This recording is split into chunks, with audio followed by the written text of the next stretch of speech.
নমস্কার বন্ধুরা, আজকের ভিডিওতে জানাবো 25শে ডিসেম্বর তুলসী পুজোর কোন সময় করলে আর কোন ছোট টোটকা করলে ধন, সুখ ও শান্তি বৃদ্ধি পাবে। ভিডিওটি শেষ পর্যন্ত দেখবেন। শাস্ত্রমতে তুলসী দেবী হলেন মা লক্ষ্মীর প্রতীক। 25শে ডিসেম্বর তুলসী পুজো করলে আর্থিক বাধা কমে, সংসারে অশান্তি দূর হয়, নেগেটিভ শক্তি নাশ হয়।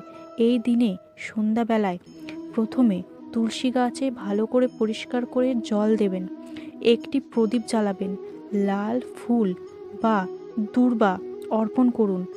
বলুন এই মন্ত্রটি, ওং নমঃ ভগবতে বাসুদেবায় 11 বার।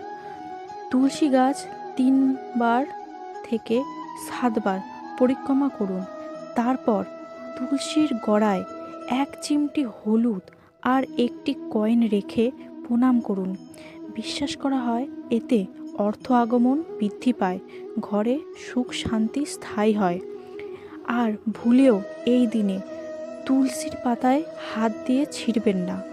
রবিবার তুলসী পাতা তুলবেন না, তুলসী গাছ নোংরা রাখবেন না। যদি ভিডিওটি ভালো লেগে থাকে লাইক করুন এবং কমেন্টে মা লক্ষ্মীর নাম নিয়ে যাবেন। শেয়ার করুন আপনার পরিবারের সাথে। আর এমন ধর্মীয় জ্যোতিষশাস্ত্র ভিডিও পেতে চ্যানেলটি সাবস্ক্রাইব করুন। জয় মা লক্ষ্মী।